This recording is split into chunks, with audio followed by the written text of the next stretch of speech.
Good evening, everyone. I'm Rakhi Gautam from greytHR, the moderator for the session today. Thank you so much for joining us on our 76th Ask the Expert webinar, Parichay. And as you know, the topic for today is Decoding Union Budget 2024. Now, before I dive into the topic, let's do a little housekeeping on how the session goes. So, the session is divided into two parts. The first part will be the presentation by our expert, which will then be followed by an audience Q&A. So, I can say audience Q&A is where time is all yours. You can start putting across your questions, and we will take them up towards the end. Also, this session is currently being recorded. So, if you happen to miss out on anything, do not worry at all. As I say always, we have got you covered. We will share the thank you mailer with you with this session's recording, and also this session will be available on our greytHR's official YouTube channel, so you can always go there and watch it. Now, I think we have the quorum with us to start the session. So, in this session today, we will delve into the key announcements made in this year's budget, providing a comprehensive overview of the changes and their implications. We'll also explore the impact on employee finances, highlighting new provisions that may affect your financial planning. We'll also be offering insights on how to maximize tax benefits, ensuring both individuals as well as businesses can make the most of the new policies. And to decode all of that and to share his insights with us today, joining us is CA Anurag Jain, co-founder and partner at ByTheBook Consulting LLP. Let me quickly take you all through his profile. Mr. Anurag is a qualified chartered accountant with more than 15 years of rich experience in advising clients on tax, social security, and immigration matters. Prior to co founding By the Book Consulting LLP, Anurag had a diverse experience in working with PwC, BMR, KPMG, and Deloitte. He has advised larger and medium multinational clients on employee secondment arrangements, compensation structuring, equity incentive designing, and time to time support to clients on tax and social security litigation matters. So I can say this for all that we've gotten the perfect person with us today. I welcome you once again, Anurag, and thank you so much for taking out the time and joining us today. Thanks, Ragi, and thanks, greytHR, for inviting me for this forum. Great. I'm sure the audience will basically gain quite a few bits with today's session. We are certain for sure. Okay, so I would now like to hand over the session to you. You can present your screen and take us through your presentation. And after that, as audience, I said, we will take the questions towards the end. Over to you, Anurag. Sure. Let me just share my screen.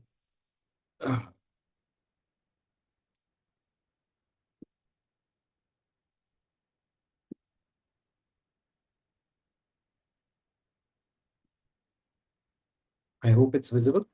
Yes. Okay. So thanks everyone for attending today's session. And as you would be aware, on 23rd July 2024, the Honorable Finance Minister presented the Union Budget for 2024. And today we are going to be focusing on the personal taxation aspect.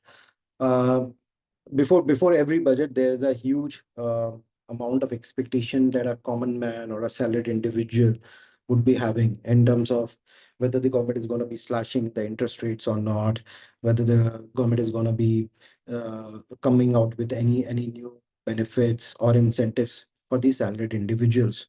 So to some extent, yes, the government has come out with quite a few benefits. There are some things that they have tried to basically cover from the capital gain side, on the compliance side as well. So today, if we look at today's session, we are going to be covering few topics like what changes have been proposed in the new personal tax regime, and these are all proposals right now, because once it gets passed by both the houses of the parliament and it receives a presidential assent, then only it becomes a Finance Act 2024. Right now, it's a finance bill. It's at a bill stage. So we'll focus on the proposals on around the new personal tax regime, then a few changes around the national pension scheme, family pension, Some you can say classification related clarification they have provided in terms of letting of house property.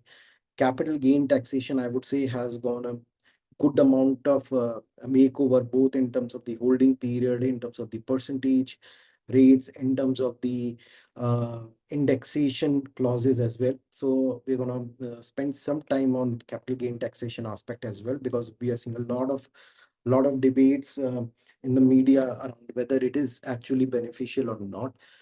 Some changes around the TDS, which is tax deducted at source mechanism, which would be impacting individuals.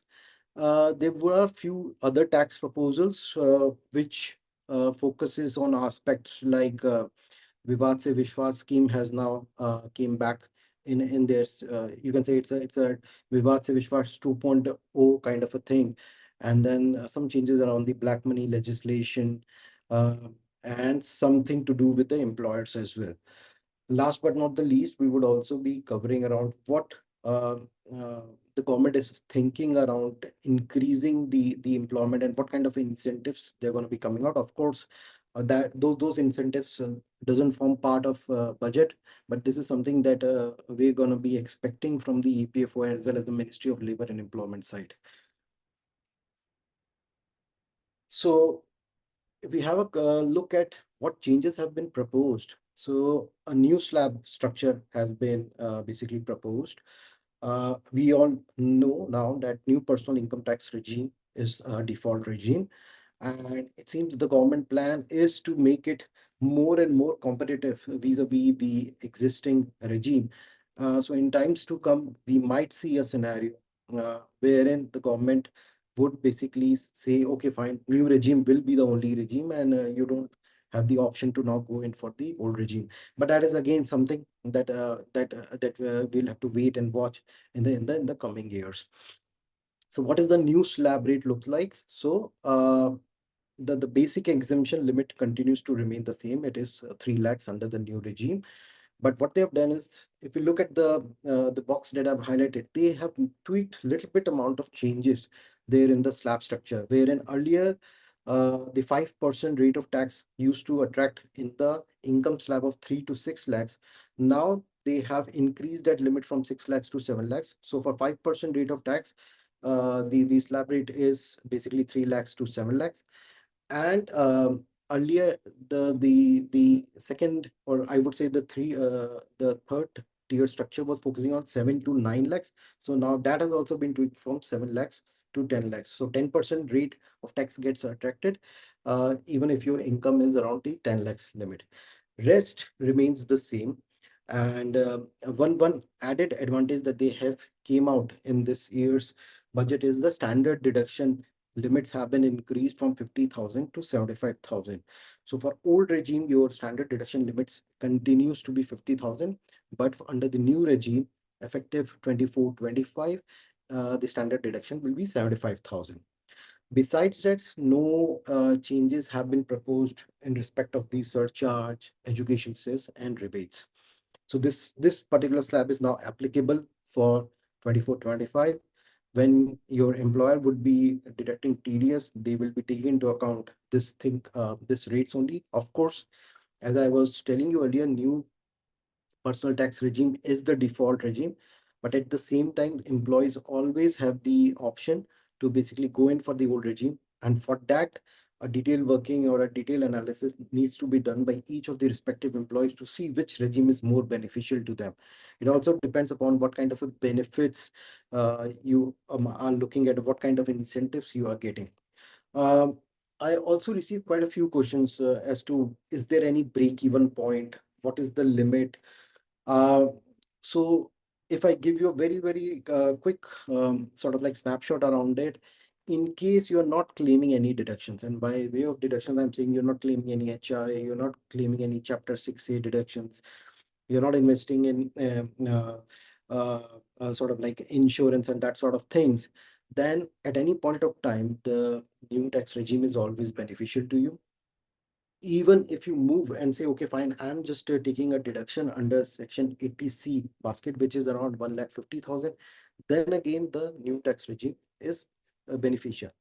Things, however, change when you are basically claiming deductions like 80C plus 80D. Now, just to give you that perspective, 80C focuses on investments. 80D focuses on an individual taking insurance plan for himself or his spouse or his parents as well. So in which case, if a person is taking a deduction on 80C plus 80D, then the break-even point would be 7,75,000. And what do I mean by break-even point is that before this, if I'm taking 80C plus 80D, so if my salary income is less than 7,75,000, then for me, the old regime is beneficial. If my sort of like income is more than 7,75,000, then in such a case, NPTR or new personal tax regime is beneficial. Similarly, many people take a loan on account of the house property and all those things. So they are entitled to a deduction of around 2 lakhs. So that is allowable under Section 24B of the Income Tax Act. So if, let's suppose, a scenario comes, a person is claiming a deduction under 80C, 80D as well as 24B, then the break-even point limits gets to 14,75,000. So below that, the old regime is beneficial. Above 14,75,000, your NPTR becomes more beneficial.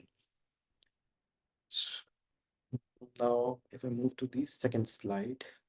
So this is, I just wanted to highlight what is the distinction in terms of rate wise between the old tax regimes and the new personal tax regime. So if I look at it, having an income lakh of 7 lakh, 10 lakh, 12 lakh or 15 lakh, this is the kind of distinction I would be having in terms of old tax regime as well as new personal tax. So this distinction is purely from the tax rate side only. Of course, what kind of incentives one is taking. So that also matters. If we move to the a very, very quick comparison, because many times I keep on receiving this kind of uh, feedback from companies as well as the employees as to what is the distinction, what kind of exemption can I claim in new personal tax regime, what is there, what is not there. So this slide basically captures that in a very nutshell format. So if I say what kind of a allowance or exemption I would be entitled to, if we look at the NPTR column, it says prescribed allowance, and that's why I've highlighted in bold just for ease of reference that certain allowances like travel allowance, daily allowance, conveyance allowance, transportation for handicapped employees is still allowable under the NPTR regime. Standard deduction, as I was telling earlier, it has now been enhanced. It was earlier allowed in Finance Act 2023 as well, but now that limit has been enhanced to 75,000. Similarly, an important change they have made it employees or family members receiving the family pension. So earlier the limit was 15,000. So this was available under NPTR, but again, this limit has been increased to 25,000. Again, if I talk about deductions, so deductions more or less are gone under the NPTR. The only deductions you can claim are 80CCD2, which is employer contribution to national pension scheme. So there has been a change again specifically for employees opting for NPTR. We have 80JJAA, which is basically an incentive for employing new set of employees, and this is for organization. 80CCH2 is something which is applicable for Agniveer contributions. So besides that, if I look at one major food item was around the Sodexo coupon. So companies usually dole out or make it a part of a flexi basket is around the food vouchers and coupons. So just to provide that bit of a clarity that under the new regime, this is not available. This is not a change which just came this year, but rather this is a understanding that the government has given by way of making necessary changes in the Rule 3, wherein they have said that anybody who opts for the NPTR will not be eligible to get the benefit of the food voucher and Sodexo coupons.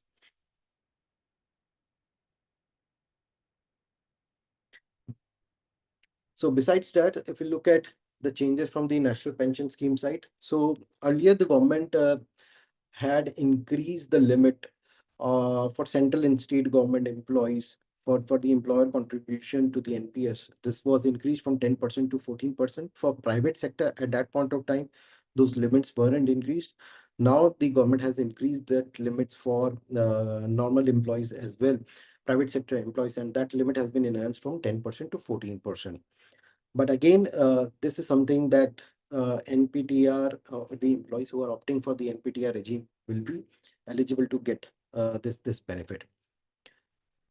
Again, on the family pension side, as I was highlighting it to earlier, that limit has now been enhanced from 15,000 to 25,000. But again, this is something that employees opting for NPTR would be eligible for. So both these benefits will be applicable for starting fiscal year 24-25. Now, this is something that you can say government has given a clarification. There was quite a few litigation on this matter wherein people who were letting out their residential house property, they used to treat it as a business income. And then business income is allowed for a good amount of deductions. So what they used to do was they used to classify this particular rental income as income from business and profession rather than income from house property. And so the government has basically put a lid on that ambiguity and then said that wherever a person is letting out his house property, it would be classified as income from house property only and not business and profession income.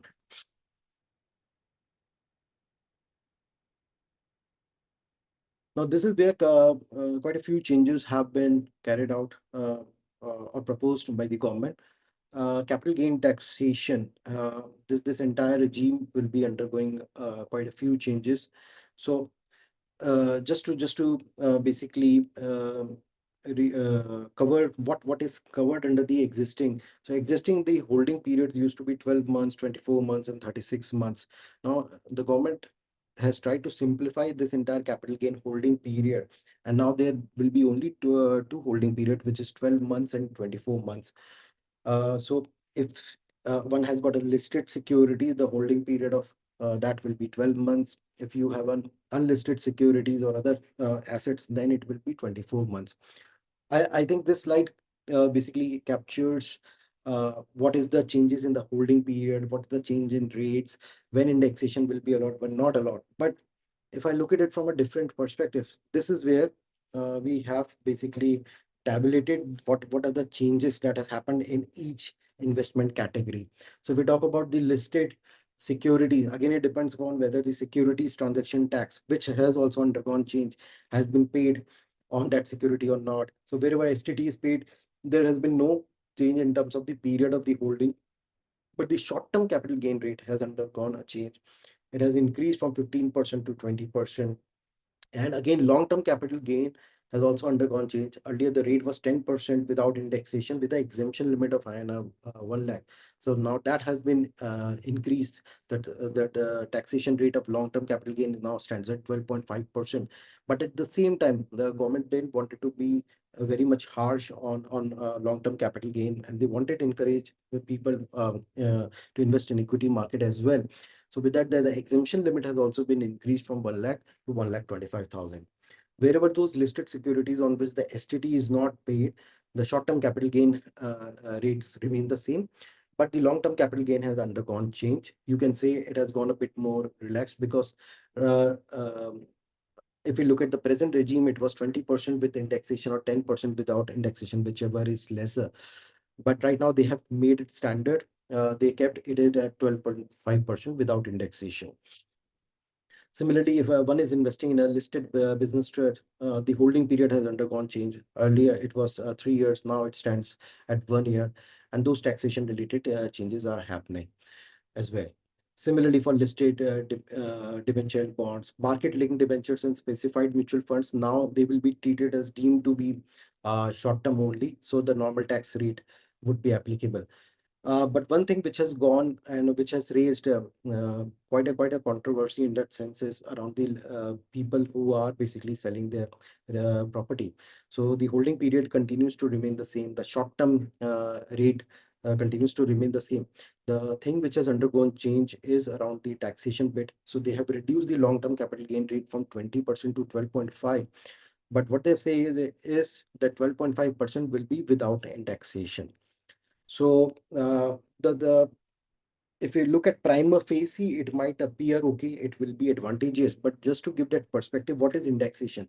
So indexation is basically when you sell a property, the formula for that is the sale consideration less cost of acquisition less uh, uh, uh, less whatever transaction cost is there, and then the capital gain comes out.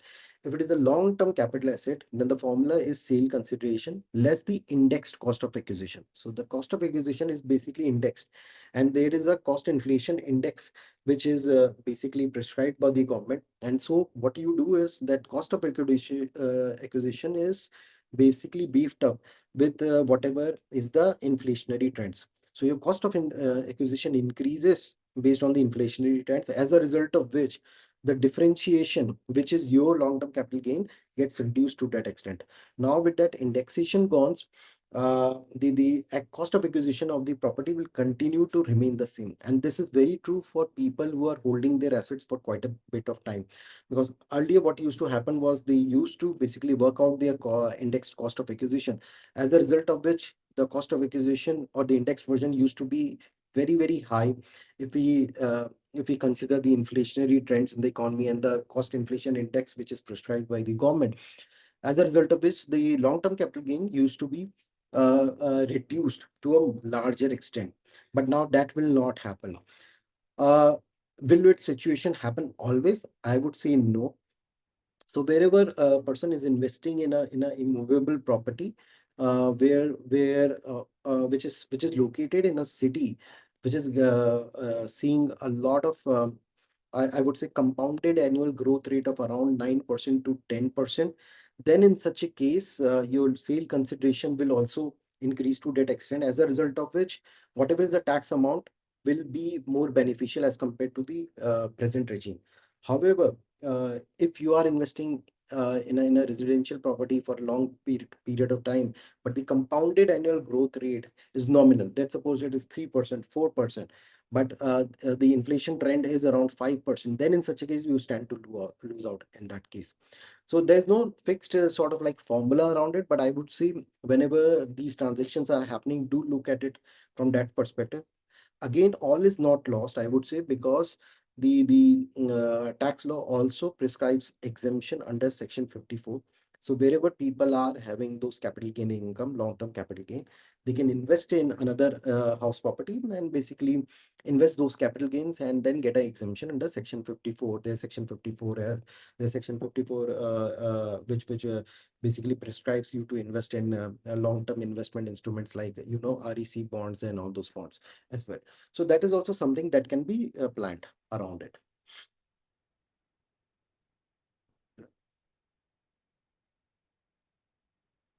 Now, if we look at this slide, basically it covers some changes, I would say beneficial for salaried individual, because what happens is parents uh, sending money abroad uh, are required to basically the banks used to deduct it TCS, which is a tax collected at source. So in such case, what used to happen was sometimes the tax collected at source used to be happen in the permanent account number of the minor child. But actually, that income was in relation to the parents' income, and so the parents were not basically able to claim advantage of that TCS. Now, the government has rationalized that provision, and what they are saying is to avoid misuse of this provision, credit of TCS of minor will be allowed only where the income of the minor is clubbed with the parents. So, in this regard, whatever rules are there is expected to be notified, and these changes will be applicable from January 1, 2025 and onwards.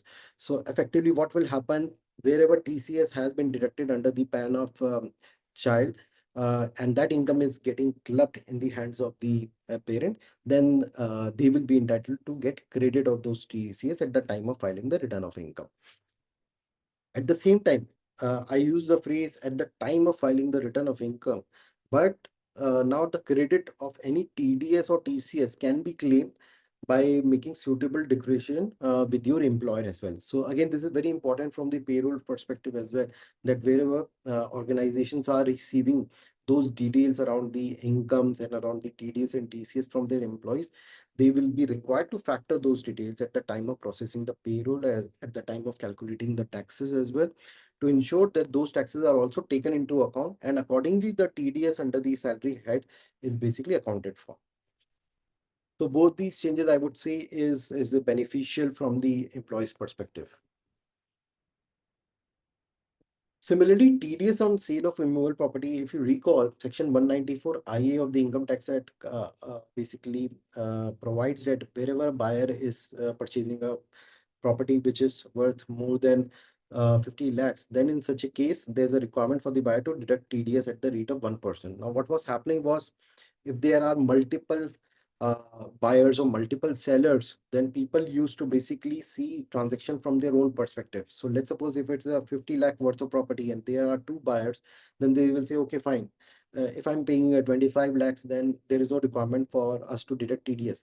But what the government is saying is that you have to look at the entire picture in totality, irrespective of the number of the buyer, irrespective of the number of the seller. Wherever the sale consideration exceeds 50 lakh, then in such a case, the 1% TDS has to be deducted by each of the buyer.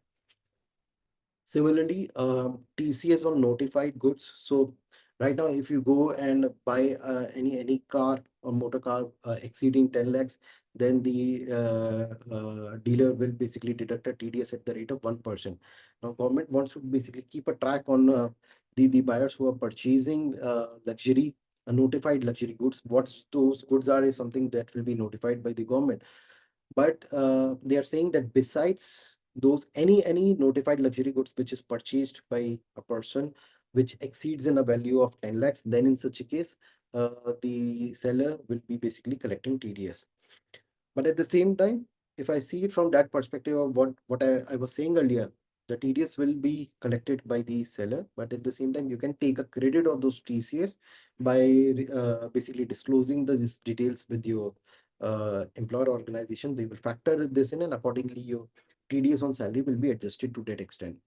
So this will help many employees, because what they used to do was basically whatever TCS has been collected by the seller, then they used to claim it at the time of filing the return of income, and there used to be those tax refund situation. Now what will happen is they will declare or disclose it to their employer organization, and basis that the employer organization will be processing the payroll.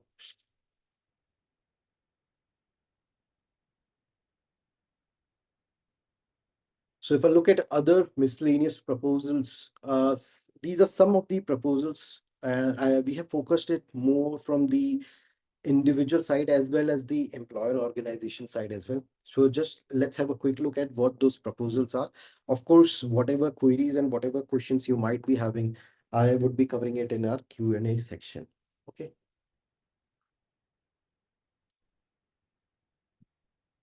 Hmm. So if I look at proposed changes, so this is one thing which is very relevant for people who are getting ESOPs, and this is typically applicable wherein employees are getting ESOPs of a foreign entity. So let's suppose there's a headquarter entity located in US. They would be basically allotting US to allotting ESOPs to the employees of the Indian entity. In which case, there's a requirement under the act to basically disclose those details as well. And if you don't do that, then there's a penalty under the Black Money Act, and that penalty is quite I would say heavy amount of around 10 lakhs if you don't disclose those details. But there was some exclusion around it, and what the law used to say was that wherever the value of that assets, these foreign asset, doesn't include the movable property, but at the same time, if it exceeds or it is up to 5 lakhs, then these penalty provisions will not be applicable. So now what they've done is they've increased this limits from 5 lakhs to 20 lakhs, but it doesn't mean that disclosure is not required. Disclosure is required wherever you are having ESOPs of a foreign company. It will be covered under the foreign asset schedule at the time of filing the return of income. Those disclosures have to be mandatorily done. However, even somehow, because of some reason or the other, no, you have not been able to basically disclose it, the 20 lakhs is the amount that they have said up to which the penal provisions will not apply. But having said that, I would say it is mandatory by nature. One is required to basically disclose it, and if it don't disclose it, then again there might be other repercussions from the income tax perspective as well. So one needs to be keeping all these aspects in mind at the time of filing the return of income. Second important proposal is around the Vivad se Vishwas scheme. So in order to basically quickly resolve any potential litigations and time, which takes a lot of time and energy from the taxpayer side as well as the tax department side. So they have reintroduced the Vivad se Vishwas scheme 2024, and they have covered the nuances around this. So this is something, any eligible disputes which are pending as of 22 July 2024, this will be covered. Uh, and It will also cover cases filed by either the taxpayer or the tax authority before the Commissioner appeals. So all those nuances around is something that will be notified by the government. What will be the rules? What will be the mechanism? What will be the forms that needs to be filled? That is also something that will be prescribed. If I recall earlier, the Vivad se Vishwas scheme had provision wherein they said you make a voluntary disclosure, you pay all those relevant taxes as well as penal amount, and then in such a case, those litigations will be something which will be ended by the department. So this is a good sort of like scheme that has been doled out by the government in the past, and we look forward to basically see what will be the nuances around this scheme as well.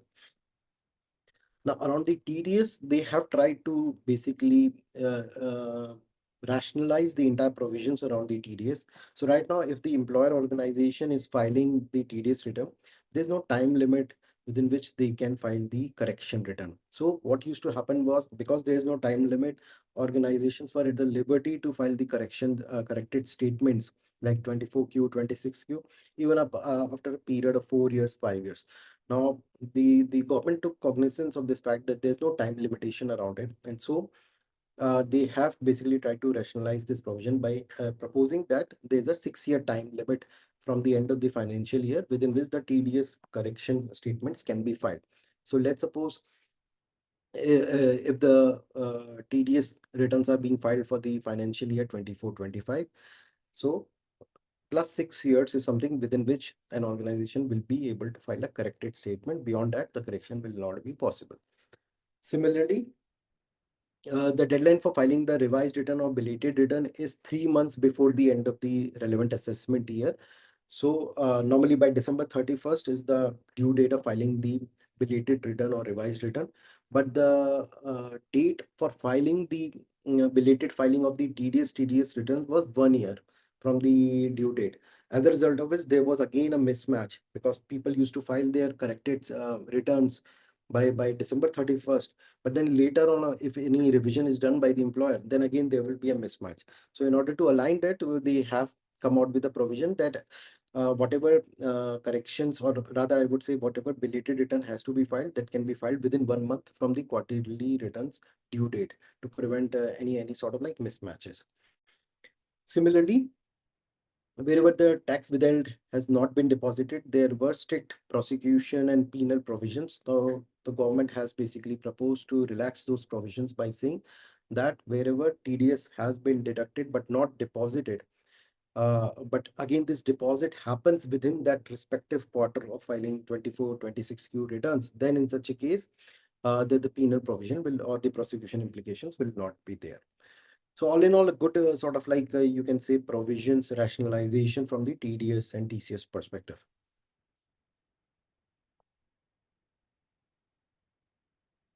So on the employment linked, because we are aware that unemployment is a big issue for an economy of the size of India. So in order to tackle that, government has come out with the employment linked incentives, and which will be basically based on the enrollment in EPFO. So right now, the main aspects around these schemes is something that we will wait for to be notified by the Ministry of Labor and Employment and the EPFO. But the framework of these schemes are that wherever a fresh first time employee is joining the organization, there will be a direct benefit transfer scheme which will provide a 1 month wage of up to 15 lakhs in 3 installments to first time employees. So this will benefit will apply to those who are earning up to INR 1 lakh per month. So this will be covering a very vast majority of the employee. It is not something which is relegated to any employees who are earning 15,000. Anybody who is earning uh, salary of up to INR 1 lakh will be entitled to get a direct benefit transfer in 3 installments. Similarly, the government will be coming out with incentive schemes for the manufacturing sector as well. But at the same time, if you look at the third bullet, this will be a scheme wherein the government will reimburse the employers up to INR 3,000 per month for 2 years for the RPO contribution for each additional employee with a salary of up to INR 1 lakh per month. So how the mechanics of this scheme will work out is something that we'll have to wait and watch and see. So I think these were the changes from the personal tax perspective. I think we are doing very well in time, and this will give us a good amount of time to cover the FAQs. Right, Raki? Sure. Thank you so much for that, Anurag. That was very insightful, and I'm sure people have taken their notes. This was definitely very useful. We'll just quickly jump on to the questions. Yeah. I already see 6 questions lined up. So, apart from this, audience, if you have any questions, now is the time to put them on the Q&A panel, which is available on the screen, and we will take them up. Okay, so the first question is from Ajit. Any changes in 87A rebate? So no changes have been prescribed in 87 rebate. The existing basically provisions continue, and those benefits around it will be applicable to the individuals. Okay. I hope that answers the question for you, Ajit. Moving on to the next one from Shehzareen. So, Yeah. NPTR and new tax regime are both the same. We have old tax regime and next regime only. Absolutely. The NPTR and new tax regime, you can say the terminology might be a little different, but it's more or less the same only. And we have the old regime and the new regime. But as I was telling you earlier, the new regime is now the default regime. So let's suppose you have joined an organization. For you, the organization will be deducting TDS based on the new regime rates, unless until you notify the organization that you want to opt for the old regime. Again, one thing that I just wanted to clarify was that I have seen situations wherein a person might have opted for an old regime, but at the time of filing the return of income, they might think, okay, let me opt for the new regime because numerically that appears to be more beneficial. So that flexibility is there. At the time of filing the return of income, you can again change the regime that you're opting for. But this is applicable only for individuals who are earning salary income and other sources of income other than profit and gains from business profession, wherein such kind of a flexibility is not there. Once you have opted for, then you have the option to change the scheme only once in the subsequent year. And after that, you will not be allowed to change your regime unless until later on, from earning the profit and gains from business profession, you decide to again switch to salary income, then again that flexibility will be there. Thank you so much for that, Anurag. Moving on to the next question from Ajit. Under new tax regime, can we claim leave encashment section 10AA? No, unfortunately not. This particular leave encashment is not applicable for the new regime. Okay. Next question is, if I have a 35,000 monthly pension and 40,000 additional salary with where I'm currently working, what will be my taxable amount, or I think tax that I will have to pay So every that month? will require working. I would suggest, I think Great HR also has the facility wherein employees can log in and then do the computation of the taxes by filling the necessary fields. Otherwise, you can always visit the income tax website. They have all those tools and calculators available. You can tweak around the numbers, see what is the tax liability which is coming around. That and then basically do that comparison both from the old regime and the new regime side as well. Okay. Thank you so much for that. Next question is from Ramanath Sethi. Is new NPTR valid from 1st August 2024? The It's question. applicable for the entire fiscal year because the budget came out in 23rd July 2024. But if we look at the memorandum as well as the finance bill, these new rates will be applicable for the fiscal year 24-25.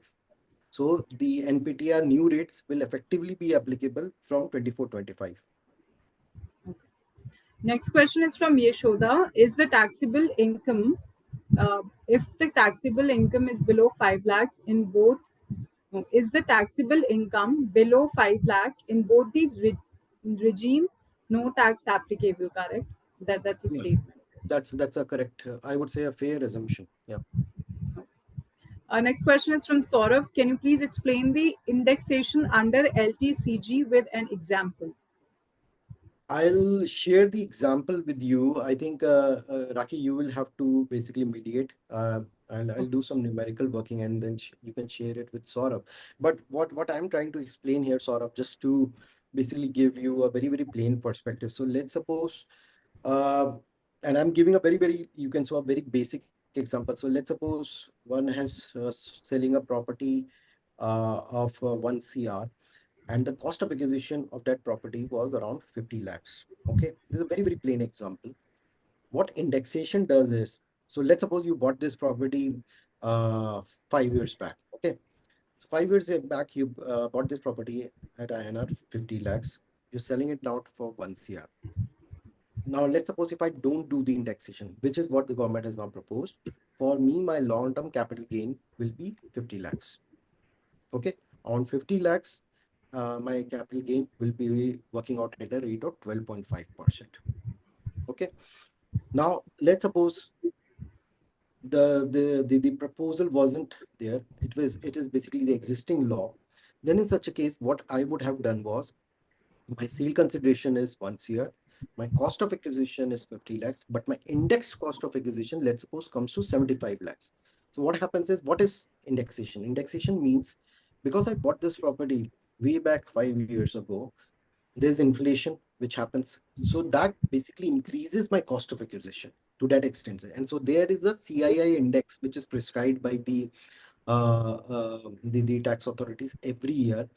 So what I do is, whatever was the CII provided for that particular date of acquisition, and whatever is the CII in this current year, let's suppose it's 24-25, I will basically proportionately increase the cost of my acquisition to that extent. So that may, or that could work out to, let's suppose, 75 lakhs. So for me, the capital gain will be 1 lakh minus 75 lakhs, which is 25 lakhs. And then that 25 lakhs, I calculated a long-term capital gain of 20%. So that is how it typically works. I would be happy to share a sort of like illustrative example. I might be having it somewhere in my computer. I'll share it with Raki, and then she'll onward it, share it with you. I hope it helps you. Yeah, sure, definitely does. Thank you so much, Anurag. Next question is gifts up to rupees 50,000. How it will be calculated in NPTR? See, gifts, if you're talking gifts from some, let's suppose if I'm receiving a gift from one of my relatives, then it is totally tax-free. It doesn't depend on any kind of a regime. Any gifts which is provided, like in the case of a marriage, if somebody receives a gift, then again it is a tax-free. Gifts which is provided by the employer, that is exempt to the extent of 4,999, which is, you can say, 5,000 odd amount. Okay, so that is exempt up to that extent of 4,999, beyond which it is a taxable income under both the regimes. Thank you for that. Next question is from Pramod. So, can we implement CNPS from 10% to 14%? I think Yes. Yeah, this yeah. might be related. This is something that will be, I think, will be implemented. But just wait for a moment, because right now, as I was telling earlier, this is a finance bill. Once it becomes an act, then as an organization, you will have to basically sensitize your employees that this rate has increased. So wherever those employees would have opted for basically NPS, then they will have to re-exercise that option, because anyways, when they exercise for that option from 10% to 14%, the take-home pay is going to take a hit. So it is always prudent to let the people of your, or the employee of your organization, tell that these are the changes which have come in Finance Act 2024, and pursuant to these changes, these are the options which is now available with you. And because of those options, this is how your take home pay might take a hit. So take cognizance of those impact around take home pay, those cognizance around the tax impact, and then take a conscious call. Every employee will take a conscious call whether they want to increase their rate from 10% to 14%. I would like to basically mention here that NPS is a voluntary scheme.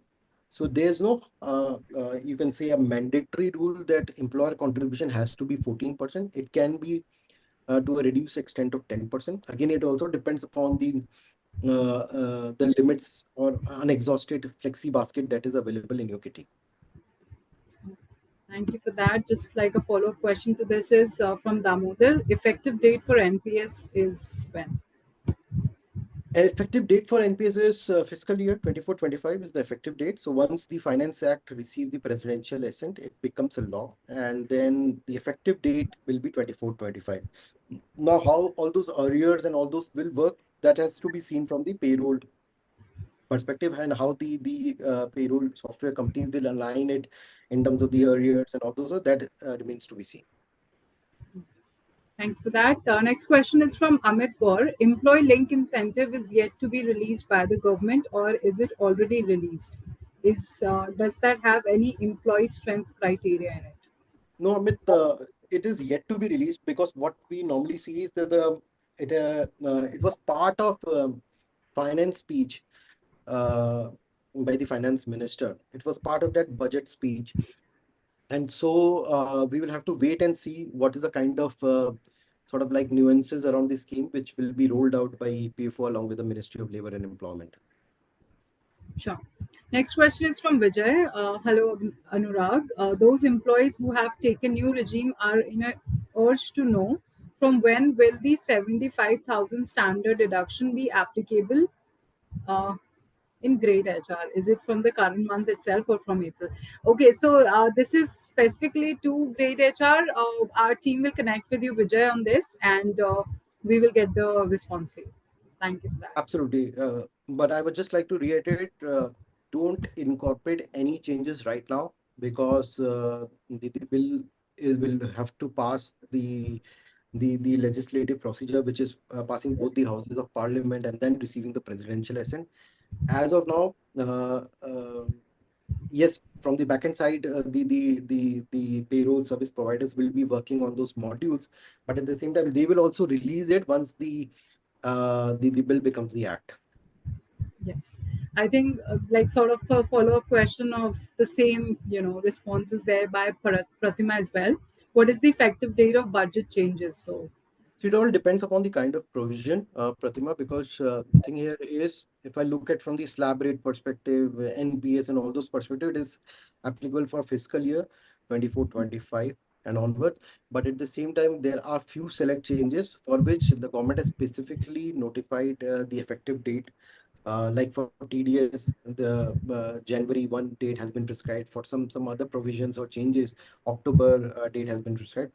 So this is again very important to understand that whatsoever changes have been prescribed by the or proposed by the government, what is the effective date of each of those changes. But primarily, if you ask me for the slab rates, for the NPS and all those changes, it will be applicable for the fiscal year 24-25. next question is, can the employer update about ESOP grant on Form 16, or employee must do it while filing the returns? So all those ESOP related disclosure has to be done in Form 12BA. Okay, Form 12BA is your statement of the perquisites. So the ESOP grants and all those gets covered in that. And from there on, it also flows to the Form 16 as well. And obviously, it will be captured by the employee at the time of filing the returns. Next question is from Praveen A. Is employer NPS 80 to 14% is only for new regime? It is this limit, or if this limit is available for old regime as well? It's applicable for new regime only. For old regime, the 10% limit remains. Okay, I think we did already take this up, but if you want to just maybe reiterate once from Pramod, how can we implement CNPS from 10% to 14% as already it has deducted for 4 months in 24-25? So see, what happens is it talks about 10% of the salary. Obviously, the payroll has happened for the past 4 months. So they're just like it happens in the case of arrears of salary and all those things. So again, great HR, or for that matter, any other payroll service provider, will have to look at how to incorporate these changes. And once these changes are incorporated, how it will be impacting the take home pay and the tax aspects around it as well. So there will be a complete, I think, a refresher module that will be released by Great HR on this. And of course, you can connect with Rakhi on such changes. Sure. Thank you for that, Anurag. Next question is from Santosh. When will the new tax regime be applicable? Uh, Bracket which month? And all the new exemptions or changes, will it be applicable for the entire year, starting from April 24 to 2025? So new tax regime is already applicable. If I talk about those changes which has happened in the new tax regime, it will be applicable from April 1st, 2024. So the entire fiscal year, those changes will be applicable. Next question is from Someswarao. Is it required to declare an IT return if employer give US stock options to employee?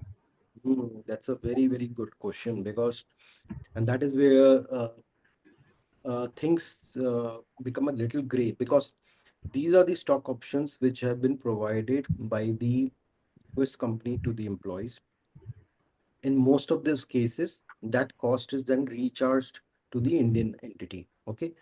So in that case, the Indian entity will be required to basically incorporate it, do the necessary withholding, because per se, even though the options have been given by the US entity, but these options have been given because they are an employee of the subsidiary here in India. As a result of which, the onus is on the subsidiary to deduct TDS on such ESOPs perquisite and accordingly reported in Form 16. Thank you for that. Next question is from Hiral. In case this year we have opted for new tax regime, then can I change it to old tax regime next year filing? Let an Yes. employer, you say the percentage increase from 10 to percent for NPTR, no changes over there. Correct me if I'm wrong. Yeah, that's right. Yeah. Yes. And the second question is from Hiral. In case this year we have opted for new tax regime, then can I change it to old tax regime while filing the returns next year? Absolutely. Every fiscal year is different. So if, and this is again, assuming that Hiral is a salaried individual or asking this question from salaried individual perspective, they can do it. Every fiscal year will be different. So if in one fiscal year you have opted for the new regime, in another you have the liberty to go in for the old regime. Next question is from Siddharth. What could be the best source of an investment when an individual is earning INR 1 lakh per month for best filing to benefit one individual? Better to go to a financial planning expert. Definitely. I'm a tax planner. So, of course, Siddharth, so see, depending upon your income, the disposable, I would rather say cash available with you, you have to basically work it out. And it's always better to seek advice from a financial advisor on such sort of thing. Thanks for that. Next question is from Ramesh Katie. You mentioned food coupon benefit is not eligible in NPTR. How about gift vouchers given by employer, like for birthday, marriage, and max limit if permissible? So for gift vouchers, the NPTR benefit, the NPTR, or rather, I would say employees opting for NPTR will also be entitled to those gift voucher thing only. This specific exemption has, or this specific benefit has not been given to NPTR employees for Sodexo and food voucher. So there's a separate provision. So if I look at Rule 3, they have one line item for gift vouchers, they have another line item for food vouchers. Okay, so NPTR or the employees opting for NPTR will not be eligible to get food voucher related benefits. Okay. Next question is from Deepa. Is there any option to switch the tax regime in the middle of the financial year?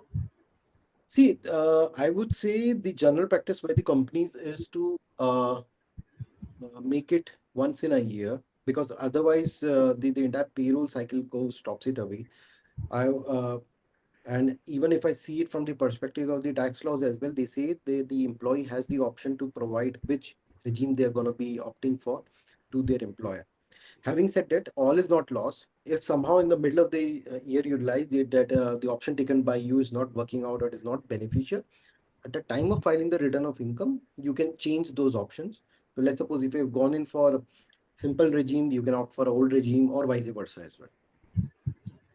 Next question is from Robbie. In my company, I'm paying part of the medical insurance amount. Can I claim this amount? Yes, you can, as a part of 80D, because you are paying a part of the medical insurance, so you are entitled to claim 80D benefit. Okay. This is Again, again a not available if you are going for the NPTR, because NPTR Schedule 6 benefits are not available. similar question on tax regime from Santosh. Can we allow employees to change the tax regime from old to new with the current changes? Yeah, yeah, because the changes that have happened, of course, it may lead to some changes in the situation. So the organizer or the organization will have to basically give that sort of like flexibility or liberty to the employees to opt for the scheme post the budget impact. Next question is from Sandeep. Will employees linked incentive will it be applicable to those who have joined in the month of June 2024? See, Sandeep will have to see what will be the fine print around the schemes, which is yet to be released by the EPFO as well as Ministry of Labor and Employment. Once we have gone through it, then we would be in a good position to comment as to what will be the various prerequisites and conditions under which the organization and the employees will be entitled to such benefits. Next question is from Shravya. Is gratuity taxable under the new regime? Gratuity benefits are available, so there's no distinction between old regime and NPTR as far as regarding gratuity taxation is concerned. Okay, next question is from Rajendra. Can we provide benefit of reimbursement of petrol and car maintenance under the new tax regime? Yes. Next question is from Hiral. She missed out on the fixed exemption amount in new tax regime, which has been revised. So, what is the amount for 24-25? 75K is the amount that has been changed. Again, applicable only for NPTR. One question from Pinky is for ESOP disclosure, should we take current market value? Yes, because see, ESOP perquisites gets triggered once the exercise happens. So ESOP goes through the stages of grant, vesting, and exercise. So once the exercise is done by the employee, then in which case what will happen is the ESOP gets credited into the demat account of the employee. Now, how the perquisite taxation work is, it is basically on the basis of the fair market value as on the date of exercise minus the exercise price. So that is a formula for calculating the perquisite value on account of ESOPs. So fair market value is on the date of exercise. What exactly is the fair market value will depend upon whether the ESOP belongs to a company which is a listed entity or not. And if it is not listed, then again the valuation has to be done by a category 3 rated merchant banker. Okay. Thanks for that, Anurag. Next question is from Raghavendra. Can you please reconfirm on the changes made on the vendor TDS payment delay and its penalty? See, as I was telling you earlier, the first changes is you cannot change the correction or statement of like if you're filing 24Q. So earlier there was no time limits around the correction statement. So now that time limit has been prescribed 6 years from the end of the fiscal year is the time limit within which the correction has to be done. As far as regarding penal provisions is concerned, so wherever TDS has been not been deducted or deposited, then in such a case, you have the liberty to file or deposit those TDS within a period of that quarterly return filing, and you will not be liable for prosecution and penalty around it. Next question is from Smita. Can you please share some light on the interest slash loss from house property under the new tax regime? Is it applicable under the new regime? No, interest loss from the house property is not applicable under the new regime. If I have only business income, can I alternate between old and new tax regime? Once you have opted for one regime, you cannot revert back if you have a business income during that year. In the subsequent year, you can opt for a different regime, but that option is available one time only. After that, that regime is fixed. However, if after earning business income, you start earning salary income as well, then in such a case, the option to switch back between old and new regime is applicable. There's a question from Surojit about the recording. Yes, this will be shared with you all, and it will also be on the Great HR YouTube channel. So you can watch it and share it amongst your peers as well. Next question is from Yashoda. For EPFO, new employees 3,000 per month. Just a moment.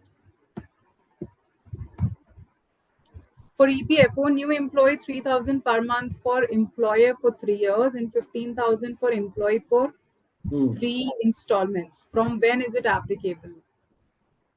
Hmm. That's a big question. Again, we'll have to wait and watch and see what is what will be the framework of all these schemes that will be doled out by EPFO. So we'll have to see. Okay. Next question is from. Okay, I'm just looking at questions which are already not taken up. There are many questions that we have already covered. Okay, so can you please, so this is from Vignesh T. Can you please explain about surcharge calculation? The surcharge calculation is basically depending upon your income level. So if it is your total taxable income is more than 50 lakhs, then it is 10%. If it is more than 1 CR, then it is 15%. So and so forth. As your income increases, your surcharge rate increases. Except for incomes like dividend income and all those things, the surcharge rate continues depending on your income level at 10% and 15%. It doesn't go beyond that. But I would suggest if you want to basically understand more about the surcharge calculation, do visit the income tax website. They have those FAQs around it, so via which you will be able to know when is the surcharge applicable. Next question is from Jagan Mohan. Is it mandatory to issue Form 16 to employees who are not under the tax bracket? It is mandatory, I would say. The reason for that, and it's always recommended because Form 16 is the tax withholding certificate which is issued by the organization to the employees. And even though uh, uh, the case could be that the no taxes would have been withheld by the employer organization, but the salary would have been paid. So Form 16 not only captures the taxes which has been deducted, but also reports your salary income as well. So in case an employee doesn't have that, then how will basically those numbers be mapped at the time of filing the return of income? So it is always useful, and we always recommend the organization that even wherever these employees are not getting covered in that tax umbrella, because in the fourth quarter of 24Q, you have to cover those employees and then provide those details around the salary. So you have to cover those employees so that accordingly their salary income is mapped at the time of filing the return of income. I would say mandatory. Thank you for that. I think we have covered most of the questions which are there. Yeah, yeah. And there are some repeated questions. We will not take that up. But I think most of them. Okay, I just see one question which is from Nikhil Kumar. Section 87A allows rebate of rupees 7 lakh in the new tax regime. Question. Yeah, so that new regime has got preferential treatment in 87A. Yeah. So those limits have not been tweaked in this year's budget. Those remain as it was in the previous year's Finance Act. No changes in 87A. Okay, thank you for that. I think. Yes, that's about it. Most of the questions we have covered. If there's Mhm. anything else that any of you would want more insights on, as I said, we will be sharing Anurag's email ID with all of you, and you can also watch this recording later. There could be a lot of things that we did discuss. During the presentation also that you can take up, but thank you so much everybody for joining us. Since we are already past the time, I will would like to now thank Anurag for this insightful session today. Definitely helped, and as we promised, for all the audience as well, we will be sharing a lot of community links with you as well, where you can connect with us, ask more questions, and you can also connect with Anurag for anything personal that you would want a more detailed discussion on. I'm sure he would be happy to help. So thank you so much, Anurag, for joining us. It was great to Thanks. host you today. Thanks, everyone. Have a nice day. Thank you so much. And before we log out, as as I said, we have a Great Tribe community, which is a knowledge sharing platform. So all the audience here today, if you have any more questions, any more doubts, if you have anything, you can connect and sign up to this community. We have experts like Anurag who can help you with the responses and insights there. And we are also available on WhatsApp. You can scan the QR code for your reference, and you can connect with us on WhatsApp as well for any queries related to our product or the session today, or any more topics that you would like us to explore more in the future. And once again, thank you so much for joining us. Of course, all this happens, and because of you, all of you take the time to join us. So really appreciate you. And if you have any more questions, you can write to me on rakhigotham@creative.com, and we will get back to you. As promised, this session will also be available on YouTube, so you can watch it there as well.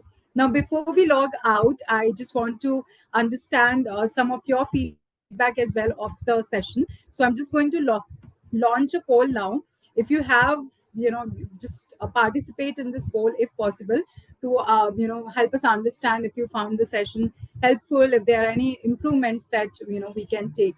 And also, we have another session on 13th August, which is going to be on HR in the age of artificial intelligence.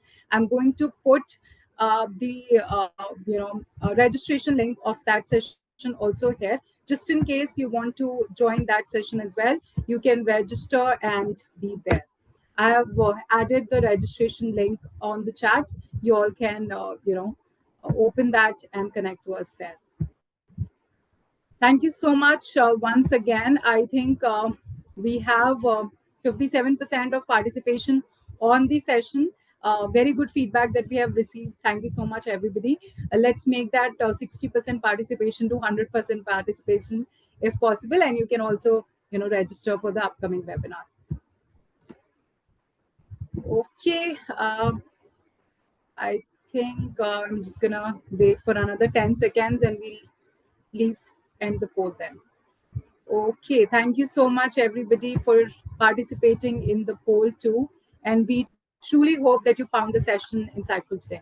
And of course, thank you so much, Anurag, for joining us and sharing all the insights.